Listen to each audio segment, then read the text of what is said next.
Hello, Gareth here, and in this video I'm going to talk about framing your small watercolor paintings, and that's because recently that's just what I did, and I realized a few important things about framing small paintings, and I'm just going to share them with you.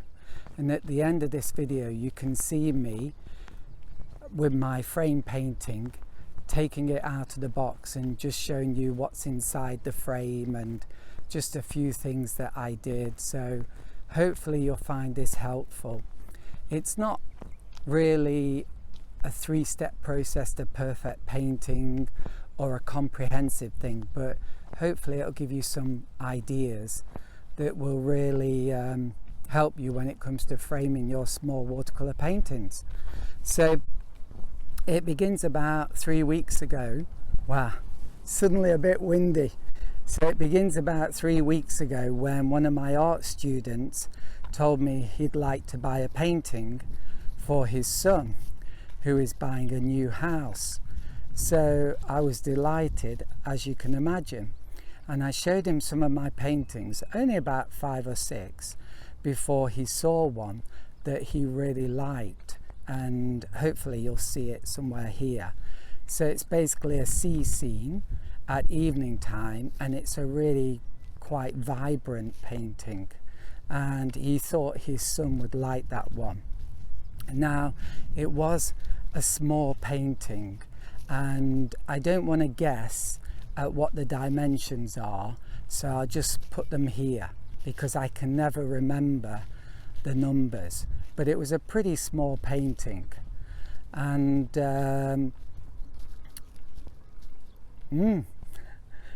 that's that. Yeah, it was a pretty small painting. So he told me that he would buy the painting the next week, and so it gave me 1 week to take it to the local art store and get it framed. So on the 3rd floor of my local art store, they have a framing place, and they have a lot of frames. So I've been there quite a few times actually now. Anyway, when it comes to frames, I do have a preference. So I like a black frame normally, or dark brown, and I like it to be flat. And I like the wooden frame not to be super wide, but also not to be really thin. So about this kind of thickness if possible. So that's my preference. And I like the mat to be a cream, because I think white, pure white against black, is basically too strong a contrast, especially for watercolor paintings. So in Japan, my painting, the size of it is called F3, and so the woman in the shop, she looked for frames that were for F3 size paintings, and I told her the kind of painting I want. Just a minute, there we go. There's a few obstacles. So she had a look and then brought back these frames, but sadly she couldn't find the kind of frame that I wanted. So I'm open-minded, so I did look at a variety of frames that were F3 size, but basically I couldn't find anything that was right. So I had a think, and I remember when I entered the framing area, there was a painting on the wall. Let's go back, maybe it's not so windy up here. So there was a painting that was postcard size in a really big frame, and I thought it looked pretty good, and I realized that that very big frame worked quite well, and so that gave me the idea of using a bigger frame for my painting. And that really is the most important point of this video.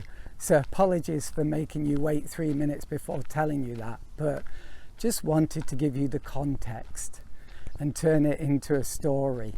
But that is basically the most important point of this video. which is with your small watercolor paintings, consider putting them in a bigger frame, and you might be pleasantly surprised. And you're going to see an image up here of my painting in a frame, in a big frame. So like I said, I was looking at F3 size frames, or frames for F3 size paintings. So I had a look at F4, or frames for F4 size paintings. So these frames are a bit bigger, not hugely bigger, but a bit bigger.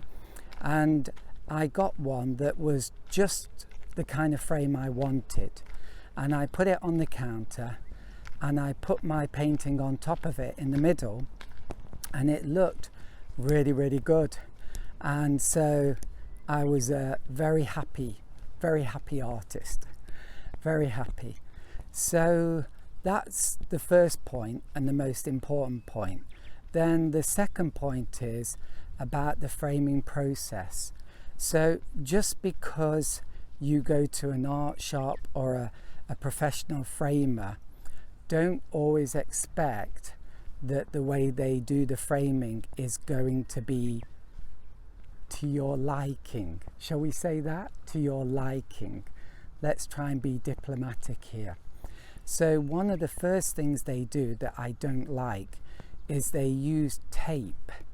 It's acid-free tape, but still they use tape to hold the painting against the back of the mat. And I do not like that, because it doesn't look very nice. And if for any reason you have to take that painting out, then you have to pull the tape off, and it does tear the mat, and it probably tears the watercolor paper too. I've had to do that in the past. It didn't tear the watercolor paper, but it did tear the mat. And I think if you had the tape on the watercolor paper for a long period of time, like years, then I think it would possibly tear that paper too. So I do not like that at all. And there is a much better alternative, which are these pockets you can add. So they're basically like stickers, and they are acid free too. And you fold them and they stick together, and you can stick them then onto your mat, on the back of your mat. And they've got like a right angle shaped slot they make, a little pocket, and you can slide your watercolor paper into that slot. Now this is the next thing that I'm going to moan about, is when I asked them to do this at the art shop, they put one on each corner, so they put 4 pockets on. But when you think about it, you only need 2 at the bottom, because you just want to stop the painting falling down. It's not going to fall up. So I don't know why they do that. And it can be a problem, because say for example you want to change the painting, maybe you just want to do it, or say for example the customer doesn't like the frame. I've had that experience once already. I think only one time, but I have had that experience. And in that case, you need to take the painting out of the frame. And if you've got just 2 pockets at the bottom, it's very easy to do. So, and I could say it saves you money, but these pockets are super cheap. They're really cheap. And I often put them on by myself. So I know they're really cheap. So I recommend using those pockets, and I recommend using just 2 at the bottom. So the next point is having a barrier. So this is a very thin sheet of paper. I don't, to be honest, know how effective it really is, but it's an acid-free sheet of paper that rests between the back of your painting and whatever packing or whatever you've got behind it. Like it could be just the cover of the painting, the wooden cover, or it could be like some cardboard or paper.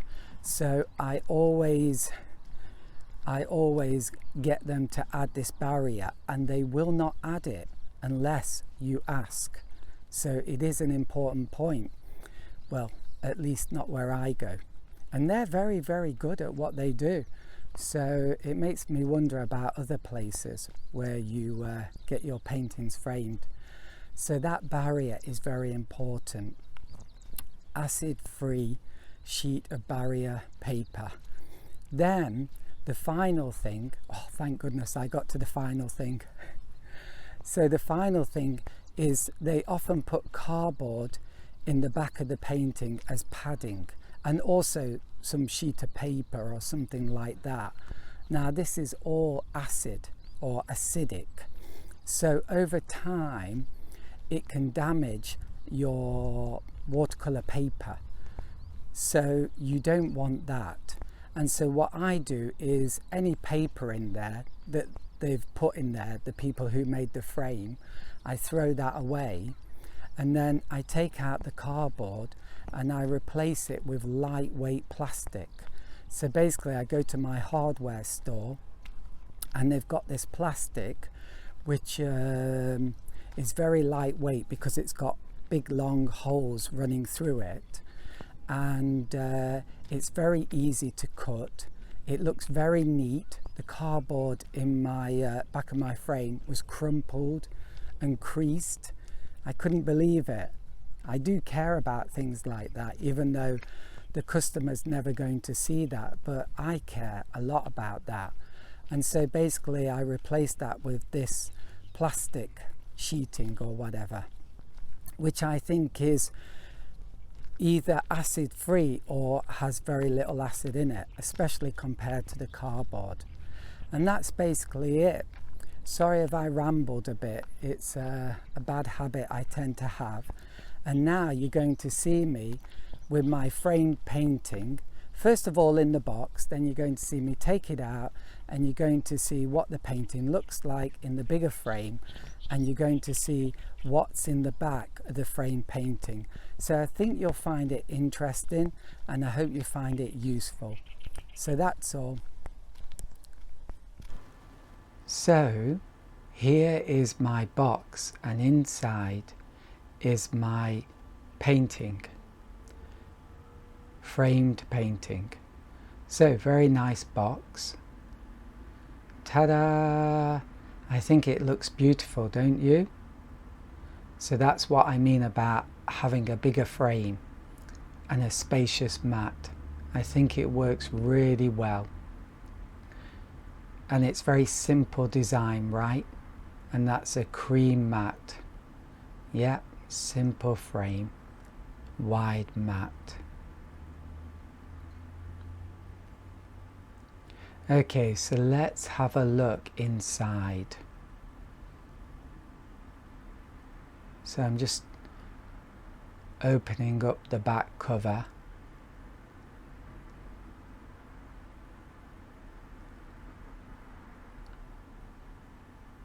And I use some tissue because I have to touch the front of the painting, and I don't like to put my fingers on the glass or the plastic because it will put grease on there. So I'm very careful about things like that. And look, there's the crappy cardboard.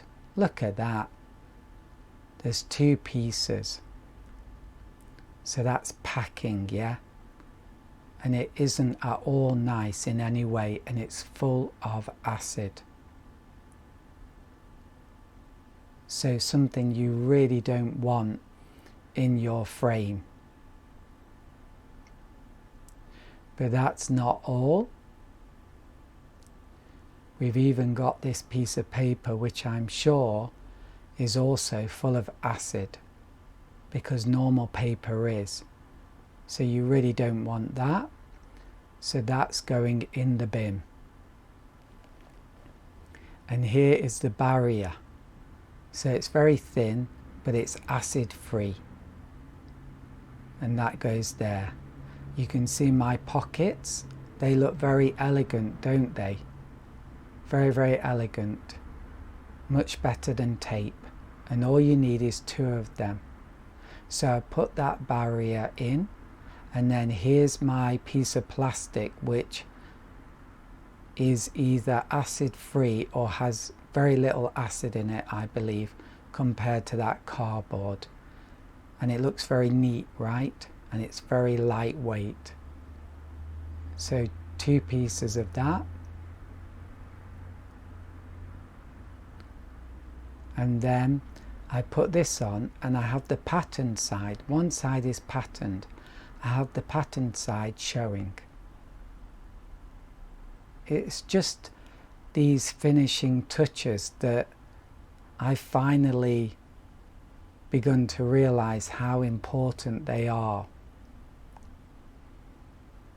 Well, over a period of years, I've begun to appreciate how important they are. And you might be surprised by how many artists don't care about such things. And there we go. Just giving it a wipe. And I think that looks absolutely beautiful.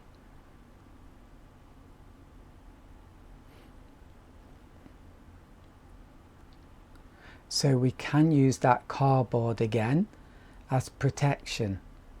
So I use it on the front end of the painting just to protect the glass or the plastic. And this did come in a plastic bag, which is very useful.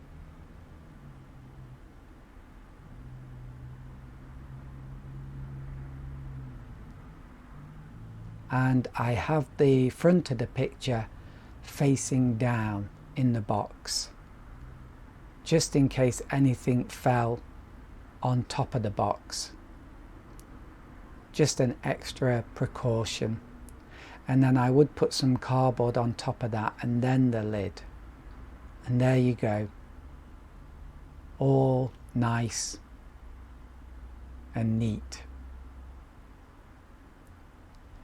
Okay, so now we're going to see the painting on the wall. So it's a little bit lopsided, but still I think it looks very beautiful.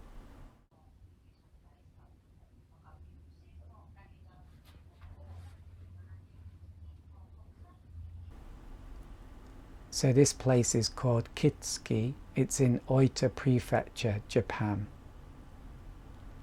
And look at that mat, that corner. It's very well done. And there's my signature. I like to use just a tiny signature because it's the painting that's the most important thing. And then I'm zooming out a bit here so you get more of an idea of what it looks like. So even though it's only a small painting, it still has quite an impact in the room.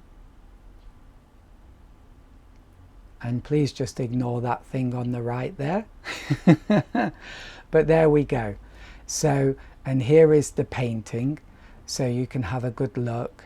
I hope you found this interesting and useful. Bye for now.